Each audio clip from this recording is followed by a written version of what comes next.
বাংলাদেশের সামরিক শক্তি বৃদ্ধি পেয়েছে। 2024 সালে বিশ্বের সামরিক শক্তির দিক থেকে বাংলাদেশের অবস্থান 37তম। গ্লোবাল ফায়ার পাওয়ার ইন্ডেক্স এই তথ্য জানিয়েছে। প্রতিষ্ঠানটি সামরিক খাত নিয়ে তথ্য সংগ্রহ ও গবেষণা করে প্রতি বছর একটি তালিকা বা ইন্ডেক্স প্রকাশ করে। সেখানে বিশ্বের 145টি দেশের সামরিক শক্তির বিচার করা হয়। গ্লোবাল ফায়ার পাওয়ার ইন্ডেক্সের তথ্য অনুযায়ী 2023 সালে বাংলাদেশের অবস্থান ছিল 40তম। অর্থাৎ এক বছরে বাংলাদেশের সামরিক শক্তি 3 ধাপ এগিয়েছে। অস্ত্রের জন্য বাংলাদেশ দীর্ঘদিন ধরেই চীনের উপর নির্ভরশীল। তবে সম্প্রতি তুরস্ক সহ পশ্চিমা কয়েকটি দেশ এই তালিকায় যুক্ত হয়েছে। বাংলাদেশ সেনাবাহিনীর ভান্ডারে কী ধরনের সমরাস্ত্র ও যুদ্ধ সরঞ্জাম রয়েছে, সেসব অস্ত্র কোন কোন দেশ থেকে কেনা হয়েছে এবং অস্ত্র ক্রয়ের ক্ষেত্রে কোন বিষয়গুলো অগ্রাধিকার দেওয়া হয়, সম্প্রতি এসব বিষয়ও উঠে এসেছে বিভিন্ন গণমাধ্যমে।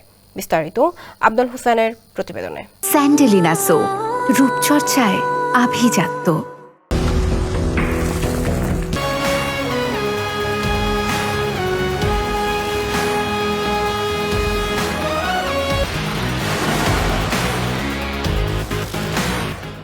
দিন দিন বৃদ্ধি পাচ্ছে বাংলাদেশের সামরিক শক্তি। 2023 সালে সামরিক শক্তির দিক থেকে বাংলাদেশের অবস্থান ছিল 40তম।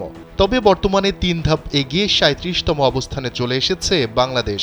সামরিক তথ্য বিষয়ক ওয়েবসাইট ওয়্যার পাওয়ার বাংলাদেশের বরাত দিয়ে বিবিসির প্রতিবেদনে বলা হয়েছে, বাংলাদেশ বিমান বাহিনীর বহরে 212টি বিমান রয়েছে, যেখানে যুদ্ধ বিমান রয়েছে 44টি। এর মধ্যে চীনের নির্মিত F-7 যুদ্ধ বিমান রয়েছে 36টি। সোভিয়েত ইউনিয়নের তৈরি 8টি MiG-29 রয়েছে বহরে।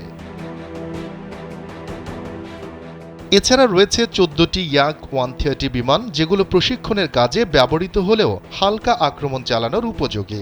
রাশিয়া থেকে এই বিমানগুলো কেনে বাংলাদেশ বিমান বাহিনী। চীনের একটি 7 প্রশিক্ষণ যুদ্ধ বিমান, যুক্তরাষ্ট্রের লকহিডের 2টি সিরিজের কৌশলগত পরিবহন বিমানও রয়েছে বাহিনীতে। বিমান বাহিনীর বহরে হেলিকপ্টার রয়েছে 73টি। এর মধ্যে রাশিয়ার MI সিরিজের 36টি হেলিকপ্টার রয়েছে, সাথে যুক্তরাষ্ট্রে নির্মিত সেসনা বেলের বিভিন্ন মডেলের হেলিকপ্টার রয়েছে 24টি। এর পাশাপাশি ফ্রান্স, ইতালি, চেক রিপাবলিক থেকে কেনা কিছু প্রশিক্ষণ বিমান ও হেলিকপ্টার ব্যবহার করে বাংলাদেশ। আধুনিক প্রতিরক্ষা ব্যবস্থায় ড্রোন অত্যন্ত গুরুত্বপূর্ণ। বাংলাদেশের সামরিক বাহিনীর কাছে 44টি ড্রোন রয়েছে বলে জানিয়েছে ওয়্যার পাওয়ার বাংলাদেশ। এর মধ্যে 36টি স্লোভানিয়া নির্মিত ব্রামার C4I। তুরস্কের তৈরি বাইরেক্টর TB2 ড্রোন রয়েছে 6টি। গেল বছরই এগুলো যুক্ত হয়েছে। ড্রোনের পাশাপাশি তুরস্ক থেকে কামানের গোলা, রকেট প্রতিরক্ষা ব্যবস্থা, সাজোয়া যান, মাইন থেকে সুরক্ষাকারী যানও কিনেছে বাংলাদেশ। এদিকে তুরস্কের বাইরেক্টর ছাড়াও ইতালির সিলক্স ফ্যালকো সিরিজের 2টি ড্রোনও রয়েছে বাংলাদেশের বহরে। বাংলাদেশ নৌবাহিনীর কাছে সাবমেরিন রয়েছে 2টি। চীনের তৈরি এই সাবমেরিন 2017 সালে নৌবাহিনীতে যুক্ত করা হয়। ওয়্যার পাওয়ার বাংলাদেশ এই সাবমেরিনগুলোকে অ্যাটাক সাবমেরিন হিসেবে উল্লেখ করেছে। এগুলোতে আক্রমণের জন্য টর্পেডোর পাশাপাশি নৌ মাইনও ব্যবহার করা যায়। এছাড়া গ্লোবাল ফায়ার পাওয়ার অনুযায়ী বাংলাদেশ নৌবাহিনীর কাছে সব মিলিয়ে নৌযান রয়েছে 117টি। এর মধ্যে 7টি ফ্রিগেট বা রণতরী রয়েছে বাংলাদেশের, সাথে রয়েছে 6টি করভেট যুদ্ধজাহাজ।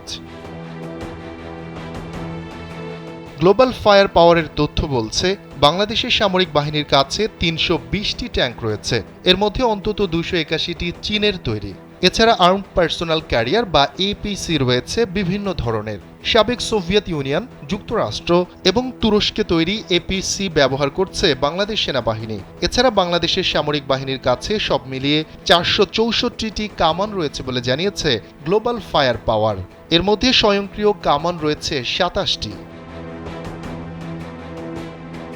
ওয়্যার পাওয়ার বাংলাদেশের তথ্য অনুযায়ী বাংলাদেশের সামরিক বাহিনীর কাছে মাল্টিপল রকেট লঞ্চার সিস্টেম রয়েছে 77টি। এর মধ্যে চীনের তৈরি 49টি এবং তুরস্কের 2 ধরনের মোট 28টি MLRS রয়েছে ভান্ডারে। মাল্টিপল রকেট লঞ্চার বা মোবাইল রকেট প্রজেক্টর হচ্ছে এমন একটি স্বয়ংক্রিয় সামরিক অস্ত্র যা দিয়ে একসাথে কয়েকটি রকেট বা বোমা নিক্ষেপ করা সম্ভব। নিরাপত্তা বিশ্লেষকরা বলছেন, বাংলাদেশের কোনো ডিফাইন্ড এনিমি বা নির্দিষ্ট শত্রু নেই। এজন্য আপাতত সংঘাতের শঙ্কা না থাকলেও ফোর্সেস গোল 2030 বাস্তবায়নে বাংলাদেশ অস্ত্র ভান্ডার আপডেট করছে। অস্ত্র কেনার ক্ষেত্রে বৈচিত্র্যও আনা হচ্ছে। এজন্য তুরস্ক সহ অন্যান্য পশ্চিমা দেশ থেকেও অস্ত্র কিনছে বাংলাদেশ। শফিকুল ইসলাম শান্ত, কালবেলা ডেস্ক।